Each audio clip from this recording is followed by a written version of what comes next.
السلام عليكم ورحمة الله تعالى وبركاته متتبعين أتواب الشاهدي.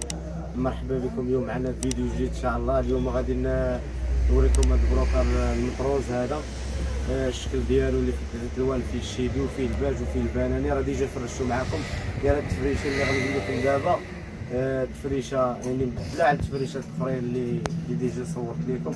بالنسبه لهاد التفريشه هذه الشكل ديال المخاد ديالها، المخده ديالها هي هذه مخده كبيره بالله الورده هكا، الورده من هنا زدنا هذا الاني هذا في السامبل، وهنا يعني هذا الكرونه هذا السليفه درناه في الكرونه، الالوان اللي كاينين هنا، الالوان اللي كاينين في الوسط ديال المخده هما اللي درنا فيهم السليفه هكا. كيجي الشكل ديالها تبارك الله رائع. بالنسبه للعبار فيه تقريبا 3 متر فيه جوج ونص، درنا ليه تقريبا 10 المخاد بالمساند ديالهم بالكادوات. بالنسبه للطوماطه الشكل ديال الطوماطه والفين المرات الاخرين تنديروا الطوماطه من السامبل، هاد المره درناها من هاد الدريه هكا. هاد التفريشه كيفاش كتجي بحال ما على هاد الشكل هذا، الشكل ديال المخده والتفريشه، الشكل ديالها كيفاش كتجي تبارك الله. راه فيها المخاد ديالها عاوتاني الشكل ديال المخدات هما هادو. ديما المخدات نديرو لها هاد السيفه هادي في الكرونه باش كيجي الشكل ديالها تبارك الله زويون. بالنسبه للديكورات درنا الشكل ديالها هكا، اللي درنا الذهبي هذا اللي فيه المخده هكا، درنا الذهبي من هنا ومن الاتجاه هذا ومن الاتجاه الاخر. هنا درنا باندر في الكرونه اللي هي هذه، هاد الشكل ديال هاد الكرونه هذا درنا هكا. ودرنا الصم في المخيطات صغار في الديكورات باش كيجي الشكل ديالو تبارك الله رائع، الشكل ديالها. وبالنسبه للتعميره ديال هاد المخده هادي اللي ما كنعمروهاش باللاواط ديريكت، يعني تنديروا لها هاد الشكل هذا، تنديروا لها البونجا تنديروا لها الغشه ديالها باللاواط. هاد الغشه راه تيكون بالسلسله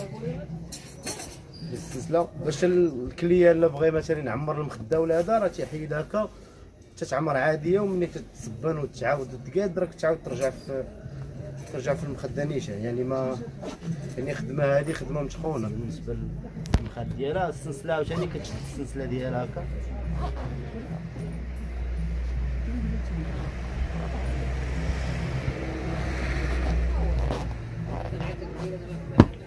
كضرب الخطات الرجع عادي.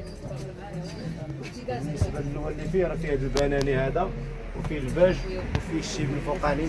عطيني معاك المزاود.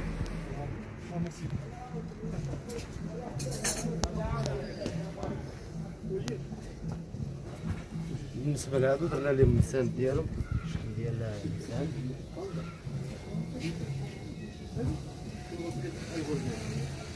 هادو اللي درنا التفريشه ديالو البلديه اللي كتجي مع البروكر. درنا عاوتاني الورده في المزود، درنا السيفه هنايا اللي كتمشي مع السيفه اللي درنا في المخاد. هنا زدنا السامبل هنا هكا. هنا درنا بروشه في الكرونه يعني داكشي مديكراد. بالنسبه للشكل ديال الفيديو ها هو الشكل ديال السند كيجي بحال هكا. وان شاء الله ما غنفرش لكم هذا الصالون هذا وغتشوفوا ان شاء الله التفريشه ديالو كيفاش كتجي. وبالنسبه للشكل ديالها كيجي تبارك الله رائع. واللي عنده شي استشاره ولا هذا يخلي لنا في الكومونتير. وشكرا بزاف، وشكرا للزبناء ديالنا اللي كيوضعوا فينا الثقه باش كيجيو عندنا للمحل وكنصايبوا لهم داكشي زويون. وما تنساوش الاشتراك في القناه، وشكرا لكم بزاف.